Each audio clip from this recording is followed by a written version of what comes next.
Mas hoje de manhã, sentado ali, eu estava com 3 pensamentos diferentes no coração e com vontade de escolher um deles para compartilhar com vocês aqui. Mas talvez uns 30 segundos antes do Toninho começar a tirar o violão das costas, eu olhei assim para vocês todos, uma perspectiva dali, e me perguntei, se ninguém aqui jamais tivesse ouvido falar de nada disso, que aqui fosse a tribo dos Lagos Nortes, a tribo dos Atroaris do Brasil Central, que nós nunca ouvimos falar de nada. E eu estou chegando solitariamente com essa informação. Aqui ninguém nunca ouviu falar de nenhum Deus a não ser o da sua construção local, da cultura imediata, das crenças. Ninguém nunca ouviu falar daquilo que mesmo o mais alienado de nós, no ocidente da Terra, conhece como informação de logomarca, ou pelo menos como um clichê geral, tipo o nome Jesus, ou você imaginar e pensar no significado de Deus como um único Deus absoluto, ou a ideia de que a gente no coração já carrega latejante dentro de nós, vinculada a tudo aquilo que nos parece ter sido a escolha de Deus para se revelar aos humanos. Tipo, você vai numa igreja hoje de manhã em qualquer lugar do mundo, especialmente se ela for uma igreja de natureza protestante, vai ter gente falando em Abraão. Abraão. Vai ter gente falando em Isaac, Jacó, 3 judeus. E os caras falando de 3 judeus, olha que Abraão. E a gente fica ouvindo, é muito Abraão, é muito Isaac, é muito Jacó. Porque Davi, é muito Davi. A gente vai, é muito herói. É muito Monte Olimpo, muito Aquiles, muitos Hércules, muita mítica humana que a gente acha que se ela não for tratada, nós não fomos instruídos. Se a pessoa vem numa reunião cristã e depois de alguns meses ela não está aprendendo, já aprendeu bastante sobre Abraão, Isaac, Jacó, Davi, divisões do Velho Testamento, profetas maiores, profetas menores, autores dos livros, tal, quem foi, como se houvesse convicções absolutas a respeito disso. Mas isso aí, o indivíduo vai, senta e ele levanta com aquela ideia de que ele aprendeu de Deus. Não foi a sensação que tomou conta de vocês? Aprendeu de Deus. Por quê? Ficou conhecendo bem Alexandre o Grande. Não, Alexandre o Grande, no nosso imaginário, não está associado. Quem tem uma aula de Alexandre o Grande não sai dizendo, hoje eu aprendi tanto de Deus. Mas quem tem uma aula sobre Davi, em geral sai dizendo, eu aprendi hoje tanto de Deus. Quem tem uma aula sobre a vida de Gandhi, não sai dizendo, eu já aprendi tanto de Deus. Mas quem tem uma aula sobre a vida de Abraão, diz, meu Deus, hoje eu fui edificado. Não é assim? Se a gente aprende histórias dos nossos heróis, dos nossos semideuses, dos nossos Alexandres, dos nossos Aquiles, dos nossos Hércules, dessas nossas figuras que não são gregas, mas são judaicamente divinizadas pelo nosso paganismo que tem necessidade de cultuar o pajé, o ancião da tribo, os ancestrais. A gente precisa desse culto à ancestralidade, como não dá para cultuar o avô, a avó. Todo mundo vira neto de Abraão, neto de Isaac, neto de Jacó, porque esse lado da família parece que deu certo.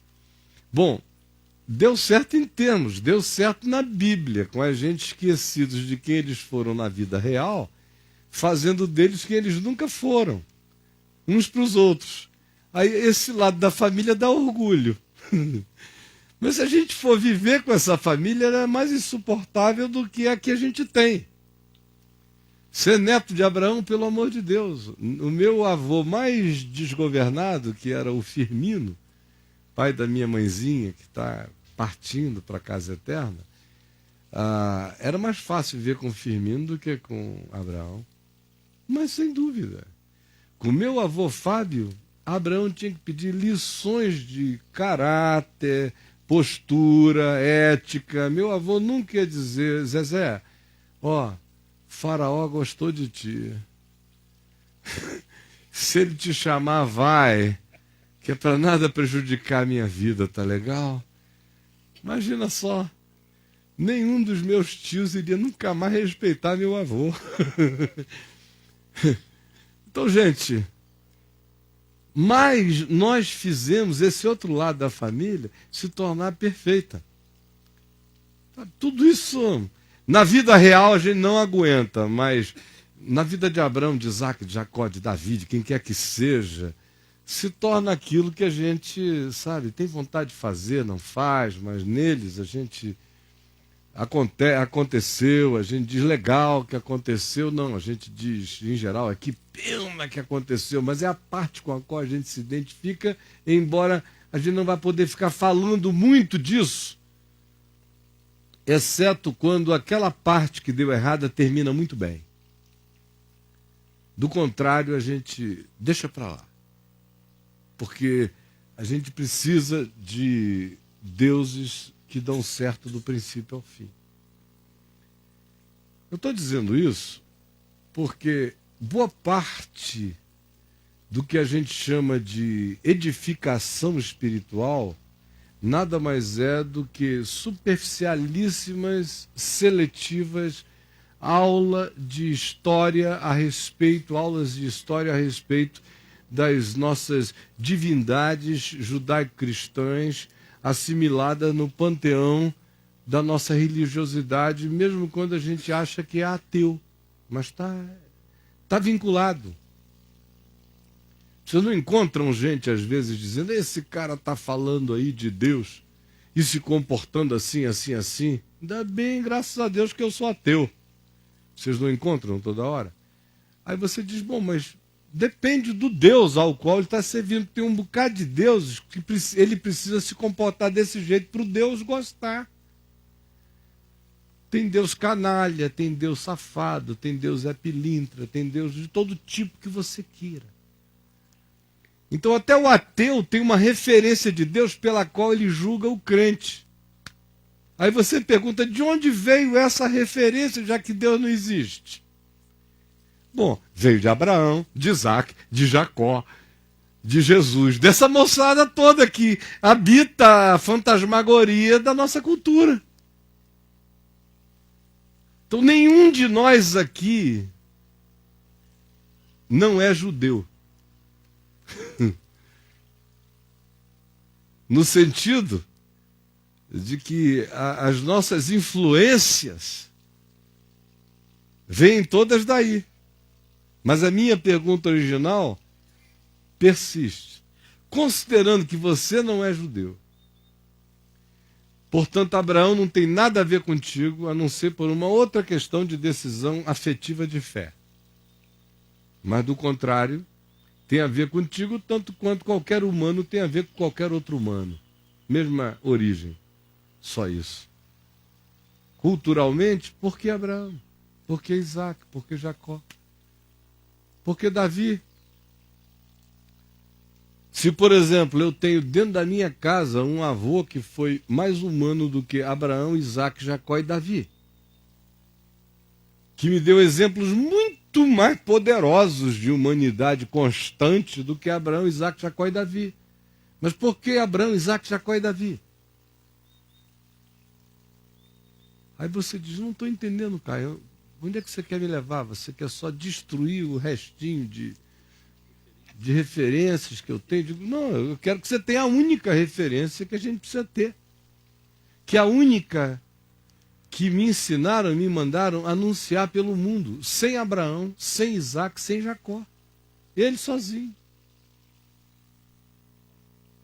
Porque se a minha fé em Jesus tiver que depender de você ficar sabendo quem é Abraão, Isaac, Jacó ou qualquer outra coisa, nós temos que dizer, Jesus salva depois que o cara se torna judeu cultural.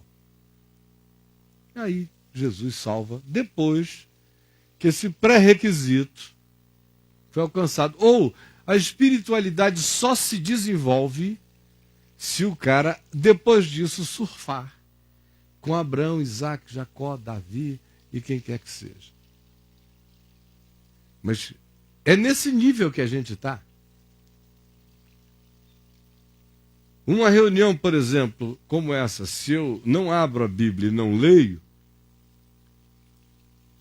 tem gente que vai embora dizendo foi muito legal, tal, mas não teve palavra. Você não leu uma coisa que nem sempre existiu. Paulo nunca leu, nunca chegou num lugar. Hoje eu vou ler uma carta minha que eu escrevi, minha gente. Sabe? Uma carta minha, sabe? Inesquecível aos Colossenses. Inesquecível. Nem eu fico livre da minha carta, de tão boa que ela foi. De tão inspirada, eu lê-la-ei. Não existe isso. Ou Jesus chegar em Cafarnaum, primeiro, tragam o rolo. Abram o rolo. Rolo, era um rolo, abrir o rolo. Aí, só tinha analfabeto, tinha que chamar alguém para ler, que a maioria não sabia nem o que era aquilo. Nem ler aquilo. Não, simplesmente não havia isso. E Jesus nunca puxou esse assunto. A única vez que Jesus disse, nunca lestes, e associou a Davi, foi porque estavam enchendo a paciência dele, né? Com Davi, com os leis, com Moisés, com isso, com aquilo, ele então fogo contra fogo. Já que vocês estão com essa, e Davi? Me expliquem essa então. Me expliquem aquela então. Mas era só por causa deles. Porque se não tivesse aquela idiotice ali, ele não estava puxando aquele assunto. Porque Abraão, Isaac e Jacó não têm nenhuma contribuição a dar à minha existência. Aí tem gente em casa vendo pela VTV e outros aqui dizendo, meu Deus, Caio, não diz isso. Não tem. Abraão me serve de quê? De ver como um cara como eu pode chegar a Cristo. Davi serve para quê? Para mostrar como um cara como eu pode, apesar de todas as loucuras do tempo, da hora, da circunstância, desenvolver uma sensibilidade e uma busca de harmonia que não o torna perfeito na existência, mas o torna harmônico num desejo crescente de melhorar como uma pessoa que anda segundo Deus. Como milhares de outras estão vivas na Terra buscando a mesma coisa hoje, com resultados melhores, infinitamente superiores. Porque de toda essa moçada, quando o escritor de Hebreus os menciona em Hebreus 11, e vem do princípio da narrativa de Gênesis até ao final dos profetas, passando por juízes e por tantas figuras míticas na arquetipia do povo judaico, do povo hebreu, ele chega ao fim só para dizer uma coisa. Porque, gente, até eles todos, e sobretudo eles todos, sem nós, não seriam aperfeiçoados. Porque eles estavam vivendo coisas muito mais básicas do que eu já consegui entender e você também.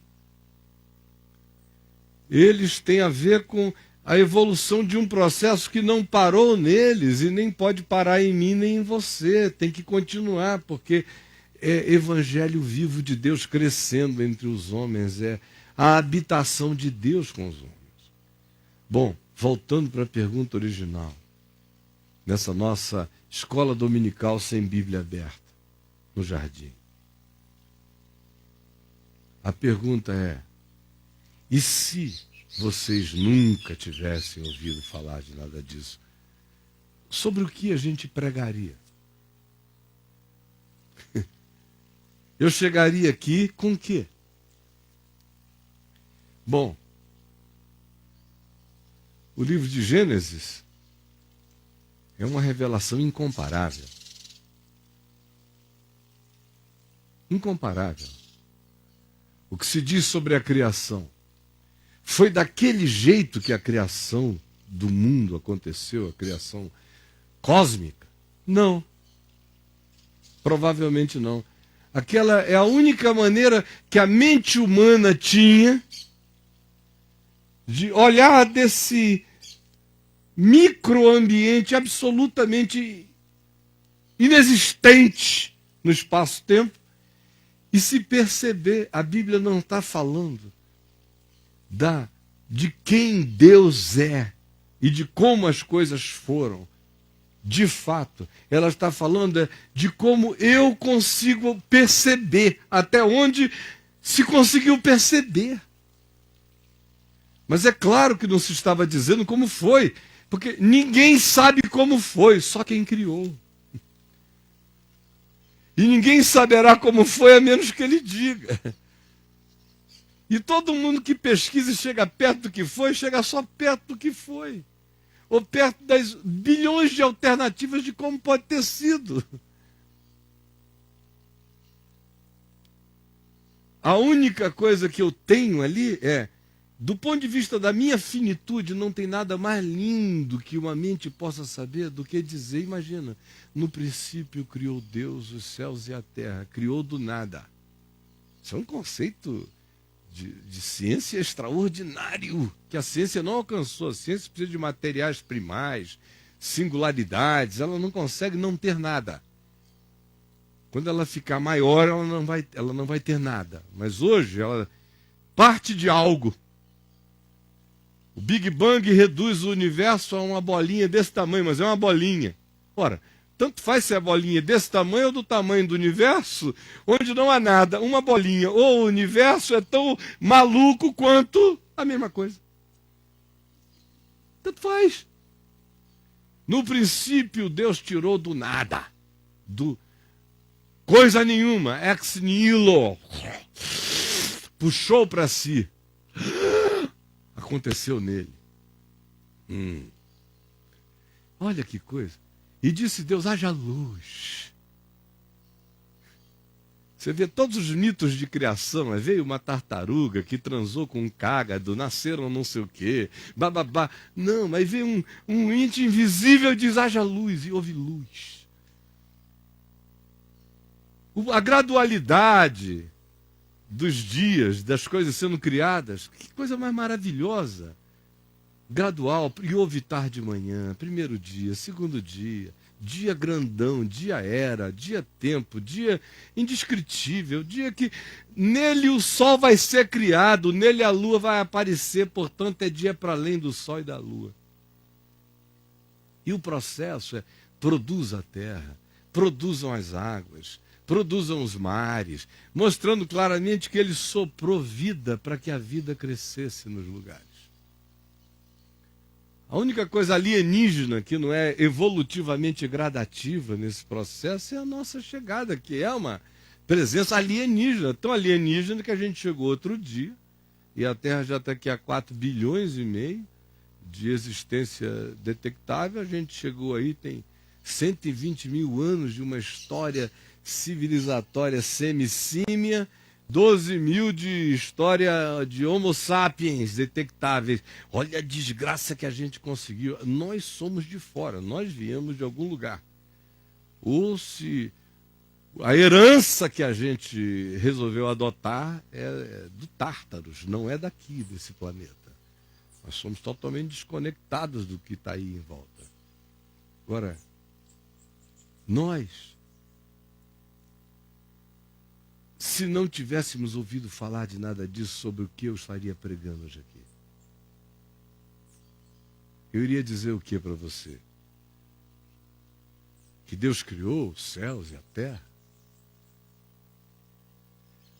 O que aconteceu quando Paulo, por exemplo, chegou em lugares onde Abraão, Isaac e Jacó não tinha a menor relevância? Nem o livro de Gênesis, nem o Velho Testamento, não tinha ninguém fazendo essas perguntas que só judeu faz. Ou, depois de um tempo, cristão faz. Ele simplesmente encontrou gente doente, gemendo, falou: rapaz, deixa eu fazer uma oração contigo. Como lá em Malta, o pai de Públio, ardendo em febre, com disenteria. Aí o cara é curado na hora. Aí um monte de gente diz: puxa vida, está doendo aqui também. Aí ele começa a orar. Daqui a pouco tem gente à beça dizendo: que coisa extraordinária, o que está acontecendo? Ele disse: deixa eu explicar. Aí ele começava a dizer: olha, o que está acontecendo aqui é o seguinte. Tudo isso que está à nossa volta, e que existe, onde quer que exista, é sopro de um amor de vida. E esse amor em vida se manifestou tão completamente solidário para com a nossa condição, que ele se mostrou do único modo que nós humanos teríamos capacidade de perceber, que não é através da reflexão acerca do infinito, por causa da nossa finitude refletindo sobre o infinito, nossa finitude jamais alcançará o infinito. Portanto, o infinito se finitiza, se tornando um de nós, e diz: quem me vê a mim, vê o infinito. E ele disse que a vinda dele aqui é para que toda essa ignorância sobre a nossa falta de sentido e razão de ser termine. E ele ensinava qual era o significado da vida daí para frente. Como quando eu cheguei pela primeira vez na vida, perto de um ambiente quase virgem, de Abraões, de Isaques e de Jacós, na minha vida, mas o ambiente já tinha sido desvirginado, mas desvirginado com carinho, sem estupro. Foi entre os índios Iscariana, lá no interior do Amazonas, há 37 anos atrás. Eles tinham sido evangelizados uns 8, 10 anos antes, sem doutrinação, mas com texto, pouco texto. O que houve? Um antropólogo inglês chamado Desmond e a esposa dele foram para essa tribo dos Iscarianas, não levaram nada, só eram linguistas maravilhosos. Tanto é que o Desmond terminou a vida como catedrático de línguas em Oxford, de tão bom que o cara era. Ele chegou com esse conhecimento e foi aprender a língua dos índios. Depois de começar a entender algumas pequenas tolices ali no convívio, ele percebeu que tinha mais naqueles índios do que ele sabia. E um dia ele estava escovando os dentes na beira do rio Nhamundá, o índio areando os dentes com areia, e ele com escova ocidental. O índio começou a assoviar um cântico.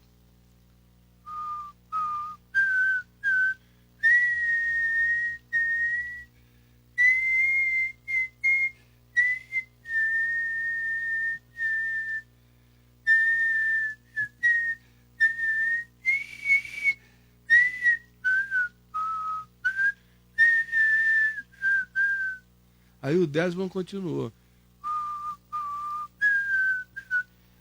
Aí eu fico olhando para o índio para ele, aí o índio falou... Esse cara conhecia, sabia das coisas. Aí Aí começaram a trocar, o processo foi acelerando, aí o Desmond descobriu que outros índios tinham falado de Jesus para aqueles índios. Sem Abraão, sem Isaac, sem Jacó, sem confusão da lei, sem nada disso. Já basta a confusão de índios, né? Você ainda vai trazer Moisés, o cara já está oprimido pelo pajé, pelo pai do pajé, toda a comunidade humana tem um Macedo. Tem um Macedo. Toda tribo tem seu Macedo. O cara já tem lá os problemas dele, ainda vai importar mais. E conflito, já basta. Com o demônio local, animismo local, com as pombagiras do local. Meu Deus, você ainda vai trazer mais confusão? Moisés, Abraão, Isaac, conflito no Oriente Médio para a cabeça dele? Não, deixa para lá. Então os índios chegaram com o que deram a eles. Eu vos entreguei o que eu também recebi. O que eles receberam?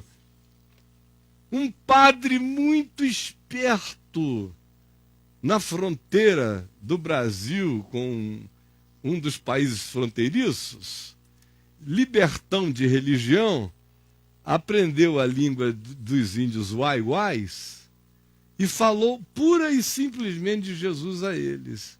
E no meio deles havia um carinha que sabia ler espanhol. E ele pegou um livrinho, tipo um Novo Testamento dos Gideões, deu só aquilo ali para o cara e disse, isso aqui basta, siga. A tribo inteira se converteu e lendo aquele Novo Testamento, que um só lia em espanhol e traduzia para a língua deles, resolveram que eles seriam os missionários do Amazonas, da floresta, e que eles iriam de tribo em tribo evangelizando como hebreus, acampavam ao lado, falavam de Cristo e iam adiante. Até que chegou o dia deles visitarem os iscarianas. Acamparam-se ao lado e mandaram notícias dizendo, temos palavras de boas novas. Aí mandaram uma delegação. O Araca, que era o pajé, e o cacique local e mais alguns anciãos. Foram. E chegaram lá, eles sentaram com toda a solenidade, falaram de como Curim Caman, que é Deus, tinha se dado a conhecer. Totalmente. E que agora eles sabiam que não tinha mais por que o terror, nem o reinado do medo prevalecerem entre os homens. E eles foram dizendo, olha, trovão não é nada. Relâmpago não é nada. Criança que nasce com defeito no pé não é nada. Não sei o que. Eles foram desmistificando. Porque o processo do encontro da verdadeira consciência que adora a Deus em espírito e em verdade, com qualquer que seja a religiosidade, seja ela judaico-cristã, ou animista, ou hindu, ou whatever, qualquer que seja, vai ser sempre um processo de ateificação do encontro. Porque vai sobrar Deus. Tem que esvaziar de Deus as pessoas dos deuses, os deuses das invenções, das construções, das crenças. É muita divindade no peito de todo humano. Muita crença, muita maluquice. Quando o evangelho chega, é um tirar de deuses. Tem que tirar. Ouviste o que foi dito? Eu, porém, vos digo. Eu, porém, vos digo. Eu, porém, joga fora. Eu, porém, vos digo. Vai ficar só um extrato. Vai ficar essência. Toda essa carga vai sair. E foi o que os Wai-Wais fizeram. Olha, Curim Caman se revelou. E agora não há mais medo. Morrer não é mais um problema. Tudo ficou claro e simples. E os iscarianos disseram, nós queremos isso para a gente. Mandem a comitiva para falar para todos nós lá. Aí vai uma comitiva dos Wai-Wais e falam para toda a tribo. Dos 500, mais ou menos uns 400 se converteram imediatamente. E disseram, o que a gente faz? Eles disseram, isso aqui. Não tenham mais medo, nem isso, nem aquilo.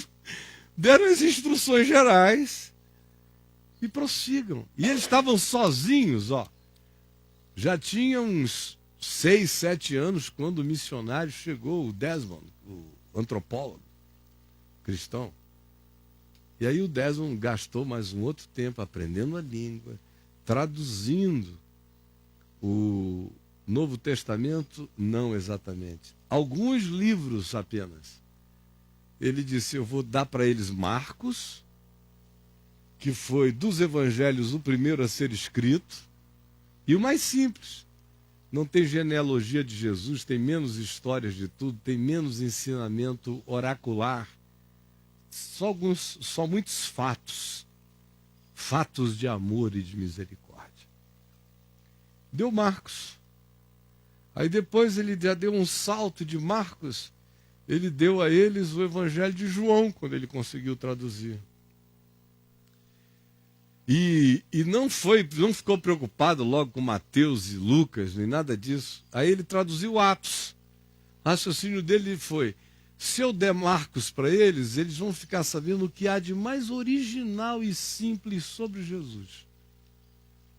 Deve ser a melhor informação para descomplicar uma cabeça. Segunda coisa, eu vou dar João, só que vai dar a eles um panorama de como isso é infinitamente maior. É local e é mais do que universal. Eu vou dar a ele Atos, para eles saberem como é que a tribo vai se reunir agora, já que eles, como tribo, eram exatamente a conjuntura social e política que a igreja tentou implantar nos primeiros anos em Jerusalém, botando uma sociedade dentro da sociedade. Lá em Jerusalém era a sociedade maior e dentro a sociedade da igreja. Quase como uma igreja alternativa, como uma sociedade alternativa, se não tomasse cuidado, viraria uma sociedade paralela, como virou. Começou como um grupo alternativo. Simpatia, graça, amor, Atos 2 aí, depois do Pentecostes, 2, 3, 4. Gozando com a simpatia de todo o povo. Depois de um tempo foram se em si mesmando, se tornaram uma comunidade paralela, vai virando um gueto. Começou como uma alternativa e acaba virando um enguetamento. Pois bem, em Atos ele diz, aprendam o seguinte, vocês já são Jerusalém aqui, não tem nada, só floresta. Então vocês têm que aprender a viver com o partir do pão, a comunhão, a simpatia, a generosidade, porque vocês não têm que atravessar nenhum rio para ter comunhão com ninguém. A vida de vocês é uma comunidade de 500 pessoas. Pratiquem isso aqui. Deixem que o evangelho seja a política de convívio humano, de trato, de carinho, de justiça, de verdade, de misericórdia. E aí o que mais que ele fez? Ao invés dele pegar e traduzir Romanos, imagina aqueles índios lendo Romanos, cara. Ixi, ia ser uma confusão, índio querendo saber o que era predestinação. Eleitos e predestinados, o que é isso? Segundo a eleição em Abraão, meu Deus. Bom, para judeu é um argumento de maçonaria que a gente tem que conversar com um judeu ou com um cristão, como a maioria de nós, que já ficou judaizado pela cultura. Mas para o índio iscariano, você vai jogar romano na cara do sujeito para quê? Por quê? Criar um conflito, por quê? Ensinar o quê? Ensinar conflito? A maior parte dos nossos ensinos, considerando que ninguém aqui é judeu, considerando tudo isso, quando a gente encontra uma pessoa que não sabe nada, a maior parte das vezes a gente primeiro problematiza a mente do cara para depois tentar desproblematizar e mostrar como Jesus é a solução para o quebra-cabeça que o cara nem tinha como problema para ele ainda. Mas primeiro se oferece um grande quebra-cabeça e diz, se vira. Aí o cara, meu Deus, mas o Deus do velho não combina com o do novo. Rapaz, mas por que no velho a gente pegava todo mundo, no novo agora todo mundo é monogâmico? Por que mudaram isso? Aí vai, por quê? Por quê? Mas é muita complicação. Depois que criaram um quebra-cabeça, aí chega assim, olha, aí eu tenho que chegar e dizer, mas Jesus é a chave hermenêutica. Por que eu fico dizendo que Jesus é a chave hermenêutica? Só por causa da loucura. Porque criaram uma confusão tão grande que agora você tem que dizer para os caras: esqueça Moisés, esqueça Davi, esqueça todo mundo, esqueça Calvino, esqueça... Pariu. Esqueçam. E olhem para Jesus. Porque a confusão está criada. Eu passo a manhã inteira e a vida inteira tirando o nó. Que não existia. Quem dera os caras só viessem com os conflitos existenciais. Até os conflitos existenciais não são originais. É conflito existencial de quem está sob Abraão, Isaac, Jacó, Davi ou Paulo ou Pedro ou não sei o quê. É a angústia de que, meu Deus, Davi pôde. Quem sabe agora no terreiro de Salomão tem a permissão para a gente também ter 300 esposas e 600 concubinas. Agora, Paulo diz: quem me dera todo mundo fosse como eu, sem pegar ninguém. E o profeta vem e diz para Davi: Davi, Deus te abençoou, já te dando tantas esposas, para que tu vais pegar do vizinho?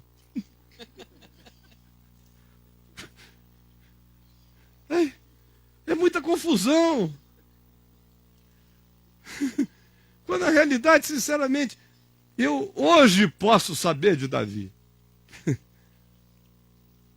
Porque eu sou Davi.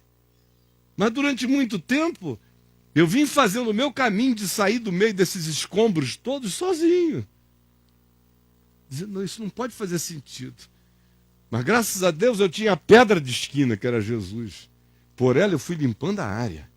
Limpando: sai daqui, sai, que tu é coadjuvante total, sai daqui, não vamos poluir o elenco. Vai ficar só Jesus. Só Jesus aqui.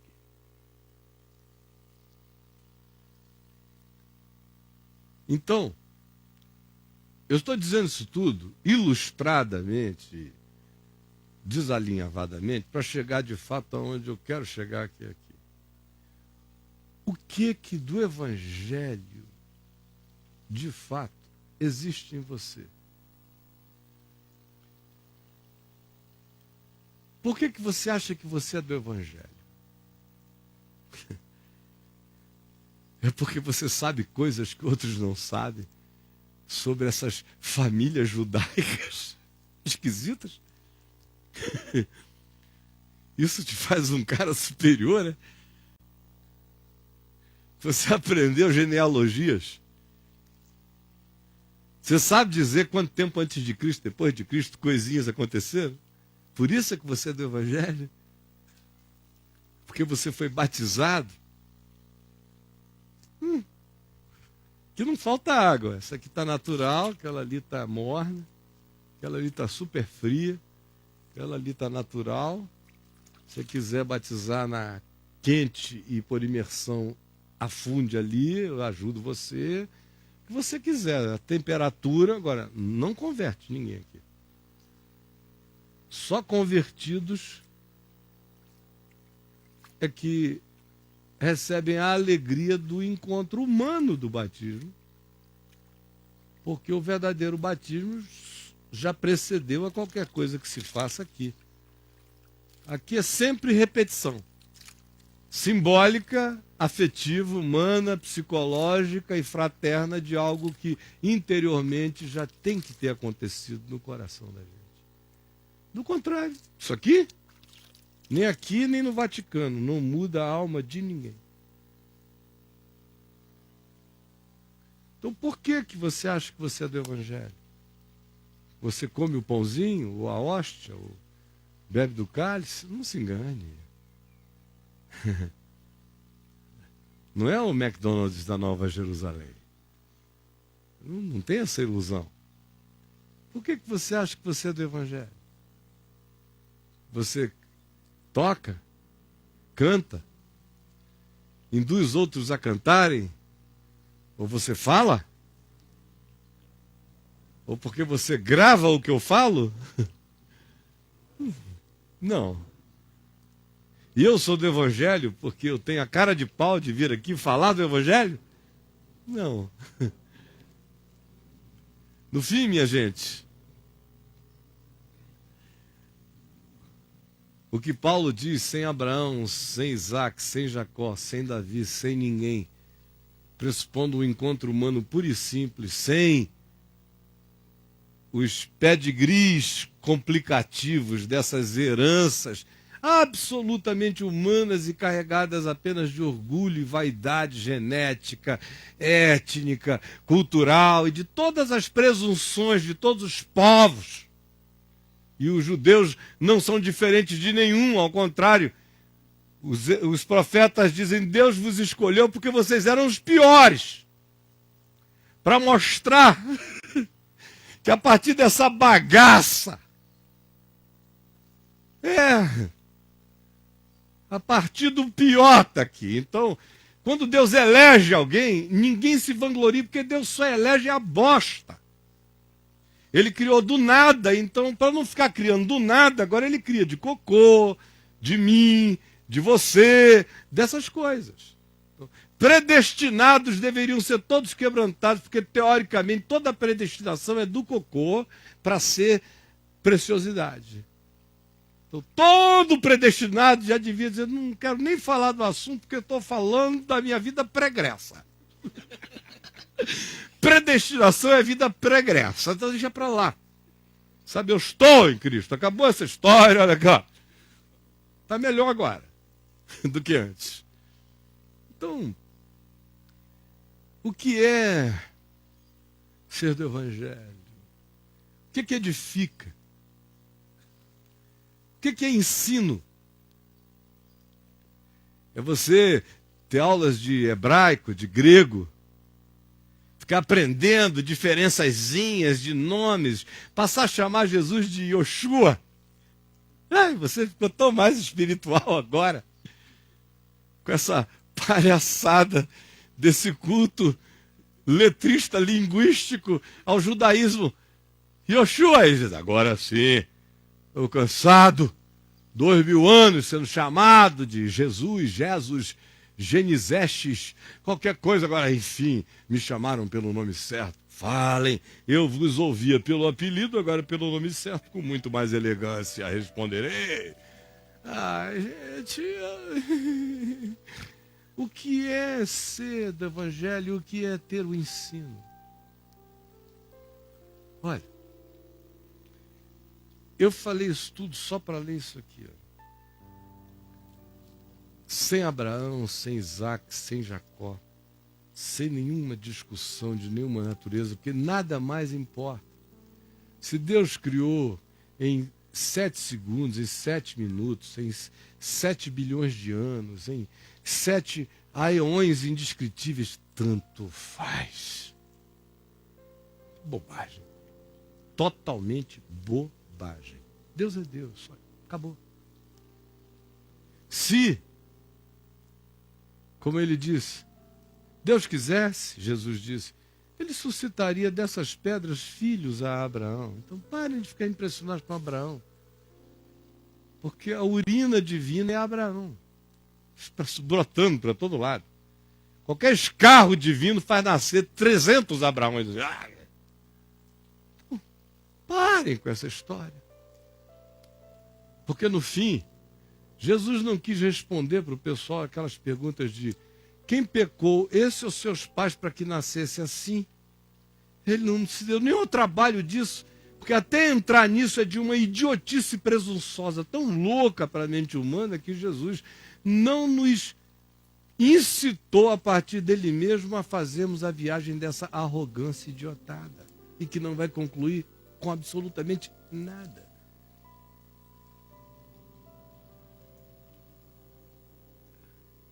O Evangelho é a boa nova que me diz que eu sou criação do amor de Deus, que tudo que existe à nossa volta é criação do amor de Deus, que nós não temos sabido usufruir este amor e frequentemente vivemos e existimos contra a vida, o amor, somos suicidas. Mas que Deus amou ao mundo e sempre amará. E sempre tira o pecado do mundo, não porque De outra feita, Deus não aguentaria tanta maldade do homem e viria nos matar. Não. Todas as intervenções de Deus são e foram apenas e serão porque nós estamos nos matando. Todas as intervenções não são e nem foram e nem serão para nos matarem, mas para impedirem que nos aniquilemos. Ira divina é sempre salvação de Deus impedindo a nossa autoaniquilação. Com algo que a gente acha que é catastrófico, mas que é o único meio de parar a catástrofe maior que a gente não nota. A catástrofe que a gente não nota somos nós mesmos em processo célere e ininterrupto de autoaniquilamento. Então, gente, Jesus vem e diz, ora, sabendo disso, a única filosofia, a única compreensão, a única edificação, a única sabedoria, o único sentido é como você vive. Como disse o Søren Kierkegaard, numa frase simples e que diz muita coisa, no caminho, sobretudo, importa apenas como você caminha. Porque é como eu caminho que confessa o que eu penso, o que eu entendo, quem eu sou. O meu caminhar é a filosofia.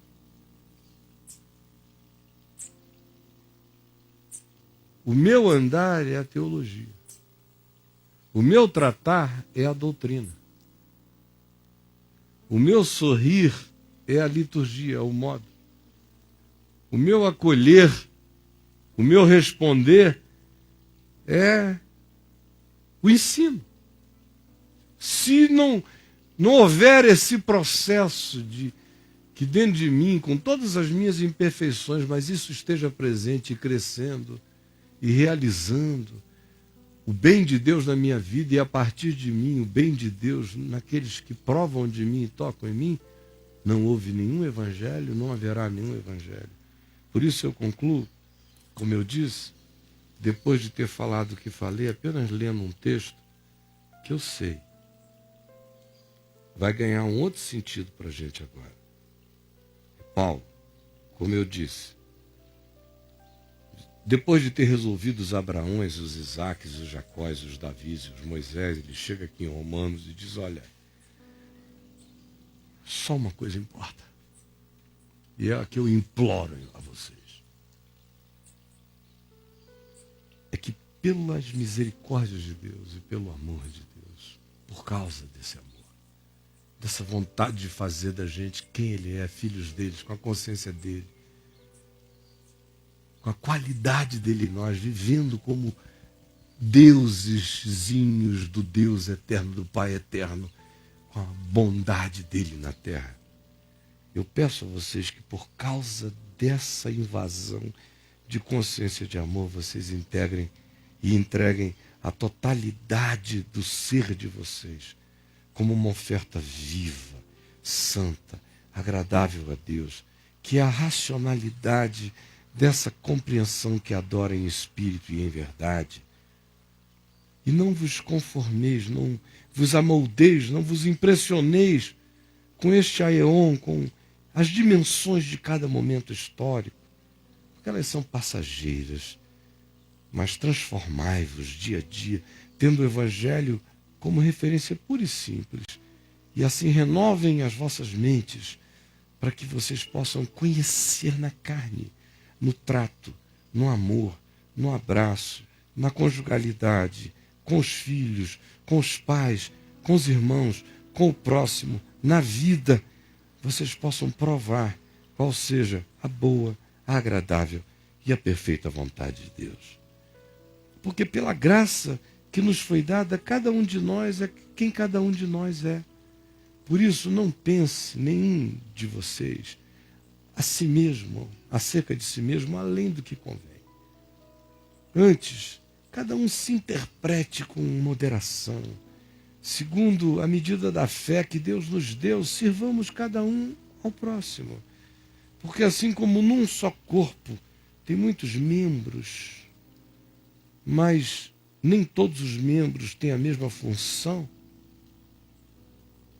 assim também nós, conquanto muitos, somos um só corpo em Cristo e membros uns dos outros. Tendo, porém, dons diferentes, sirvamos a Deus e ao próximo com diferentes dons e graças. O amor, seja sem hipocrisia. Isso é evangelho. Olha, se o Senhor criou todas as coisas em 7 dias, 7 bilhões de anos, 7 qualquer coisa, ou num tempo indesignável, não interessa. Mas que o amor seja sem hipocrisia é a minha salvação. Do contrário, eu estou danado.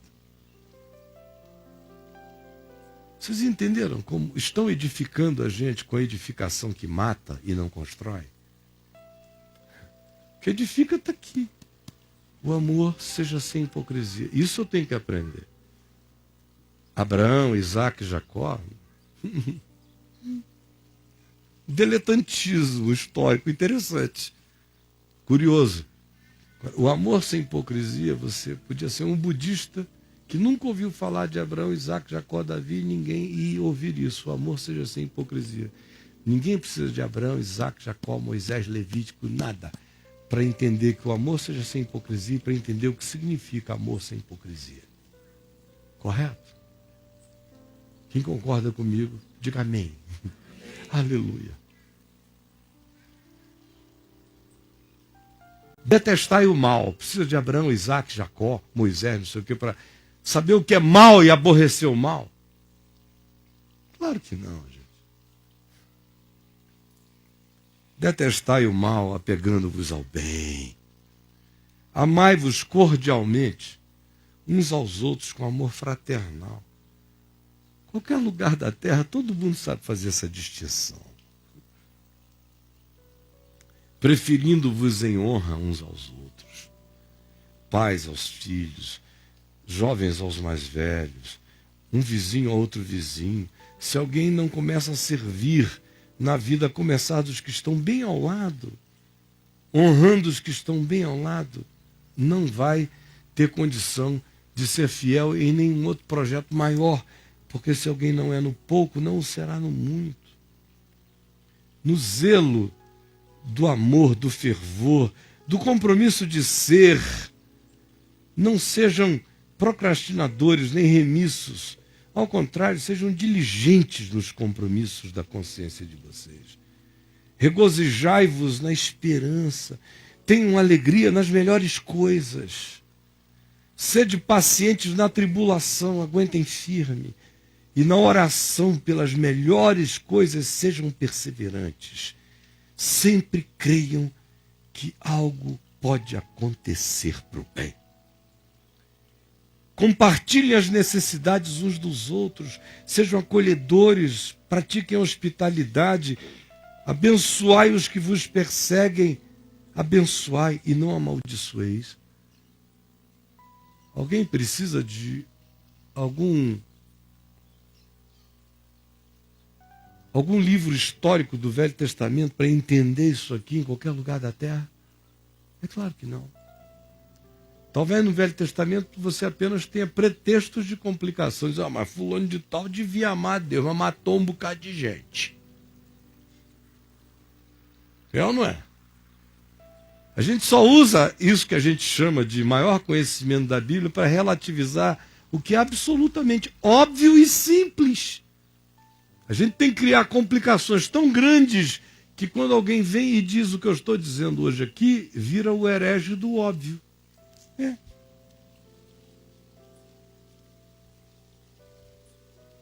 Compartilhai, abençoai e alegrai-vos com os que se alegram.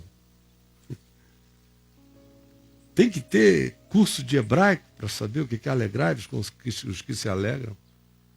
Grego, para saber o que é chorar com os que choram. Tem que ter letras, tem que saber ler. Não. Qualquer analfabeto entende isso. Isso é evangelho. Ele está alegre, Não sinta inveja da felicidade dele, se alegre com ele. Ele está triste. Não seja superior sobre ele na tristeza. Fique do tamanho dele com ele. Qualquer um sabe o que isso significa com hebraico, sem hebraico, com grego, sem grego, em qualquer lugar da terra. Isso é evangelho. Sede pacientes na tribulação, alegrai-vos, tende o mesmo sentimento uns para com os outros. Também é fácil saber, né?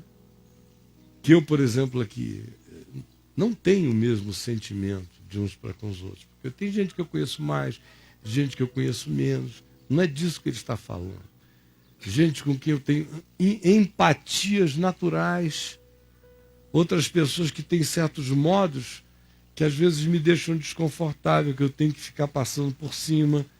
Mas é só uma questão cultural, psicológica, generacional, muitas vezes.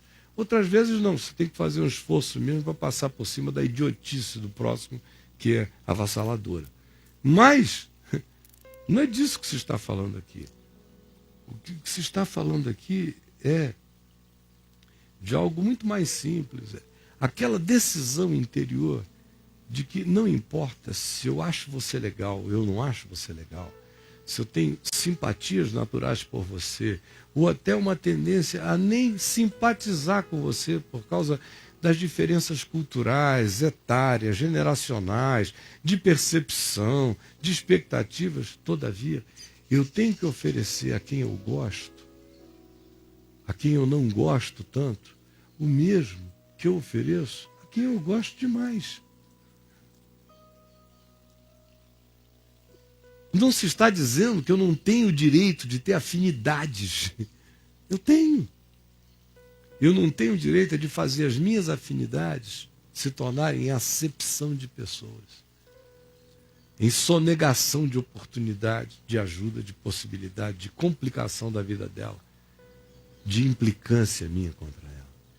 Isso é ter o mesmo sentimento, criar o mesmo caminho, ter a mesma bitola de facilitação relacional e de serviço de uns para com os outros.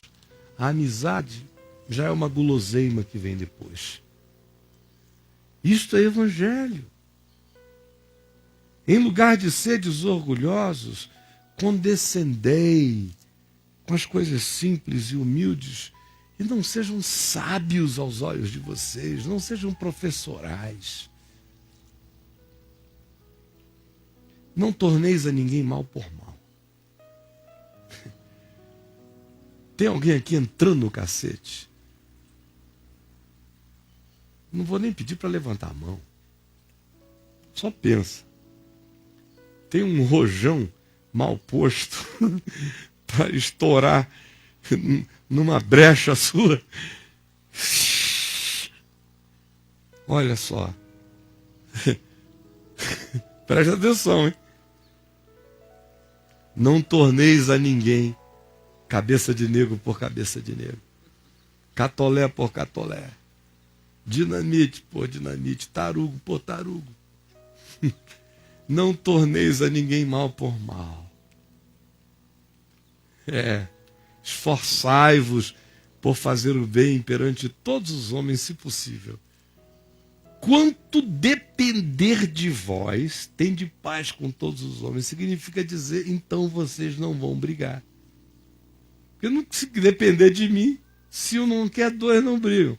Um corre atrás, um persegue, um mata, mas dois não brigam, se um não quer. Quando você vir dois brigando, é porque dois quiseram. Do contrário, você vai ver alguém torturando alguém, alguém batendo em alguém, alguém não sei o quê, mas não era um. Eu sou soberano sobre a minha decisão de não fazer o mal, de não brigar. Eu sou. Foi com essa soberania que Gandhi derrubou os ingleses na Índia. Eu também sou soberano para apanhar e morrer aqui. Pode bater, pô, tá legal. Bater cansa. Cansa muito, tem que estar bem treinado para bater, senão quem aguenta apanhar 5 minutos numa luta, cara, vai fazer a festa depois, porque quem bate e não liquida vai apanhar depois até não aguentar mais. Porque quem aguentou 5 minutos de surra vai dar um troco que não tem igual. Mas não é para dar troco que a gente está aqui. O que se está dizendo, e Paulo diz, é: vocês têm o poder de viver em paz com os homens. Pelo menos, não de realizar a paz como benefício para todos, mas vocês têm o poder de responder em paz. De ser pela paz, mesmo quando eles clamam pela guerra. Portanto, evangelho, sem Abraão, Isaac, Jacó, sem nada disso. Não vos vingueis a vós mesmos, amados. Ao contrário, sem Moisés, porque se puser Moisés aqui, ninguém vai entender nada. A gente vai ter que fazer 1000 exegeses para explicar que Moisés era o primário da primitividade. Por isso nem precisa. Porque lá em Moisés é olho por olho, é dente por dente. Atrasa o caminho. Fica tendo que ter essa discussão de judeus, sendo que nós somos só pagãos afrescalhados pelo processo de judaização que nos penetrou. Todavia, evangelho é isso: não vos vingueis a vós mesmos, mas deixem tudo com Deus, porque está escrito, o Senhor fala: a mim me pertence a vingança, eu é que cuido disso. Mas quanto a vocês, querem evangelho? Com hebraico, sem hebraico, com instrução, sem instrução, com doutrina, sem doutrina. Vocês estão predestinados, saibam disso. Só se vocês viverem assim. Quem quer ser predestinado, destine a si mesmo esse tipo de vida. Se o teu inimigo tiver fome, dá-lhe de comer. Se tiver sede, dá-lhe de beber. Porque assim fazendo, tu amontoarás brasas vivas sobre a consciência dele. Não te deixes vencer do mal, mas vence o mal com o bem. Bom, eu não precisava ter lido o livro, porque saber disso que eu li não precisa estar escrito em lugar nenhum. O nosso coração sabe. Gente, é porque nós não queremos obedecer o que o nosso coração já sabe. É por isso que a gente fica dependendo tanto das desculpas. Aí quem quer desculpas para não obedecer o que Jesus resumiu dizendo simplesmente que todo o meu amor por Deus se resume a como eu trato o meu próximo, que é assim que eu expresso isso.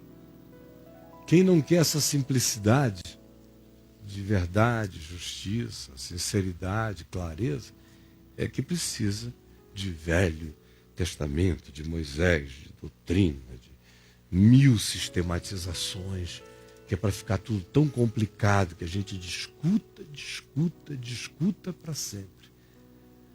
Se enrede com 1000 pretextos e não viva jamais a singeleza pura do Evangelho, que não chega com bibliotecas para nós. Ele chega com gestos, copo d'água, abraço, carinho, respeito, verdade, simplicidade, compromisso, solidariedade, hospitalidade, misericórdia, fidelidade. Isso é evangelho. Isso é que faz o sol nascer aqui dentro. Isso é que dá vontade de viver, dá força para viver. Porque ninguém se fortalece alimentando-se da sua própria perversidade. A gente fica forte alimentando-se de bondades praticadas, que são os alimentos que me fortalecem. São decisões de amor praticadas na vida, se transformam no manjar que fortalece meu espírito. Produz vida abundante, quando eu abundantemente facilito a vida à volta de mim. É tudo muito simples, gente. Tem alguém aqui que não entendeu o que eu falei hoje de manhã? Alguém não entendeu? Queridos, a vontade que me dá cada vez mais é esquecer tudo que eu já fiz no passado, porque eu já fui um cara muito bom de levar todo mundo por viagens mirabolantes. E viajar aqui por dentro do Velho Testamento Levítico, Deus me deu uma habilidade para fazer essa viagem que até eu fico surpreso depois. Como tanta coisa que a minha mente vê. Mas no fim eu digo, e daí? Eu só estou construindo mais teorias para eles ficarem com a impressão de que estão aprendendo, mas só tem uma pergunta que importa. Como é que o marido dela sente ela depois da reunião na casa do Caio? Melhorou alguma coisa? O que o filho dela diz? O que o filho dele diz? O que o marido dela diz? O que vai acontecer no almoço quando sair daqui? Que atitude? Como é que vai ficar? Que evangelho? Que boa nova terá se instalado ali?